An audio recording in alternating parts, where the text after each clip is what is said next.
Eu sempre fui uma pessoa prática. Do tipo que resolve as coisas com os pés no chão, sem se perder em filosofias ou espiritualismos. Mas quando conheci a Júlia, tudo mudou. Não porque ela me obrigou a mudar, mas porque eu quis. Quis entender aquele universo que ela exalava com tanta naturalidade. Nos conhecemos numa cafeteria. Ela lia um livro chamado O Poder da Presença Cósmica. Nunca ouvi falar, mas o título chamou minha atenção. E ela, bom, ela era diferente. Não de um jeito espalhafatoso. Era o tipo de mulher que parecia estar sempre calma, em paz, como se tivesse respostas que ninguém mais tinha.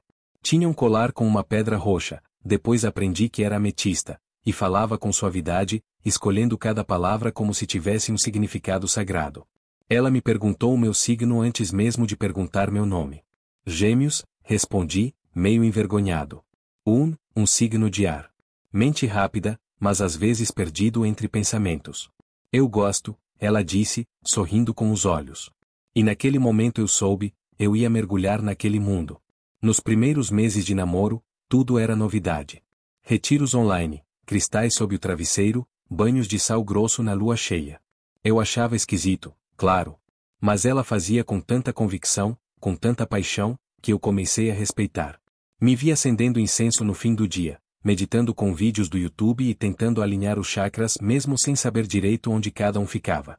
Mas, aos poucos, fui percebendo que a espiritualidade dela tinha um lado seletivo. Ela falava de empatia, mas não suportava minha irmã, dizendo que ela tinha vibração carregada. Repetia que não se devia julgar ninguém, mas zombava de vizinhos por serem atrasados espiritualmente. E dizia que só quem estava desperto era digno da sua convivência. Parecia que a busca pela paz vinha com um quê de superioridade. Ainda assim, eu seguia. Talvez por amor, talvez por insistência. Talvez porque, no fundo, queria acreditar que havia algo de mais profundo ali. Até que veio o convite, um retiro espiritual de 3 dias em meio à natureza. Desconexão total. Nada de celular, carne, café ou qualquer estímulo moderno. Só ela, eu, outros buscadores da luz, e o tal do Ravi. Vai ser uma chance de nos conectarmos ainda mais, ela disse, acariciando minha mão. Vamos viver algo transcendental. Topei. O local era um sítio isolado, cercado por Mata Atlântica. Ao chegarmos, um homem descalço, de túnica branca e cabelo amarrado nos cumprimentou com um leve aceno de cabeça. Era o Ravi. O tal guru. O homem que, segundo Júlia, tinha transcendido o ego e agora era canal direto com o plano superior. A primeira noite foi tranquila. Um círculo ao redor da fogueira, cada um falando o que queria liberar da sua vida. Júlia falou sobre padrões emocionais e amarras kármicas. Eu, sinceramente, falei que queria aprender a ouvir melhor. Sou raso perto dos outros, mas era o que eu sentia. Nos dias seguintes, tivemos atividades como jejum energético, yoga às 5 horas da manhã, terapias de respiração e dança espontânea. Ravi falava com voz mansa, quase sussurrando, como se cada frase fosse um ensinamento milenar. E Júlia? Júlia parecia hipnotizada. Ela o seguia com os olhos, se inclinava para a frente toda vez que ele abria a boca. A risada dela era diferente perto dele, mais aguda, mais forçada, mais sedutora. No segundo dia, começou a me incomodar. Mas eu pensei, é o carisma dele. Um líder espiritual precisa ser cativante. E me calei. Na última noite, houve a tal cerimônia de purificação final. Todos de branco, olhos vendados, dançando descalços sobre a grama molhada ao som de tambores e cantos xamânicos. Ravi dizia que naquele momento as almas se conectavam, que o corpo era só um portal. Após a cerimônia, voltei para o quarto, cansado. Esperei Júlia. Ela disse que ia ao banheiro e já voltava. Só que não voltou. Meia hora. 1 hora. 2. Comecei a procurar. O sítio era grande, mas a maioria já dormia. Passei pela área da cozinha, pela tenda de massagens, e então vi luzes baixas vindas da sala principal. Luz de velas.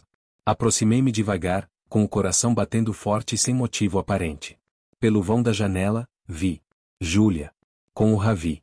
Os dois nus, enrolados em tecidos coloridos, rindo e se tocando com a mesma suavidade que ela usava quando acendia um incenso em casa. Velas ao redor, uma música suave de fundo, e ela dizendo coisas que eu não entendia. Parecia uma cena encenada de um filme, mas era real. Ela. A mulher que dizia que sexo era troca sagrada de energia. Estava trocando, com outro. Com o guru. Senti meu estômago revirar. Um gosto amargo subiu à garganta. Eu me afastei sem fazer barulho, com um nó tão forte no peito que mal conseguia respirar.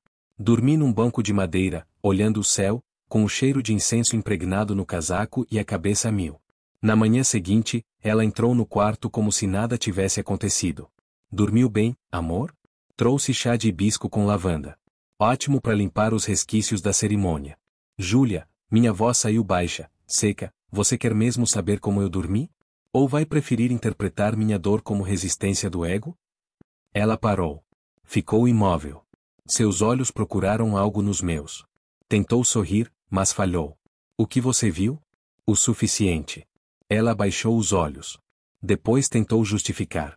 Disse que tinha sido um chamado da alma, que Ravi despertou nela uma energia adormecida. Que aquilo não era traição, era libertação espiritual. Que eu precisava desconstruir meus conceitos de posse e entender que amor verdadeiro é liberdade. Eu ri. Pela primeira vez em dias, eu ri. Então tá, respondi.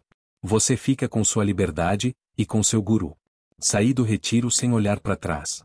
Peguei carona com um casal de Curitiba que também estava desconfortável com algumas vivências do lugar. Voltei para casa sozinho, envergonhado, traído e com a alma mais ferida do que qualquer chakra desalinhado poderia explicar. Por semanas, Júlia mandou mensagens. Disse que sentia minha falta, que eu ainda era especial, que talvez a alma dela tivesse se confundido naquele momento. Depois, parou. Assumiu publicamente nas redes o romance com Ravi. Fotos deles meditando juntos, com frases como gratidão por encontrar alguém que vê além da matéria. Até curso online juntos eles lançaram. Espiritualidade para casais em ascensão. Hoje, quando alguém me diz que é espiritualizado, eu não julgo. Mas observo. Porque aprendi que palavras bonitas não significam pureza. Que usar branco e falar de energia não é o mesmo que ter caráter. E que algumas pessoas vestem a espiritualidade como um manto, para esconder a sujeira por baixo. A verdadeira paz, descobri depois, não mora em retiros nem em gurus. Mora no silêncio honesto da consciência tranquila. E essa, nem incenso apaga.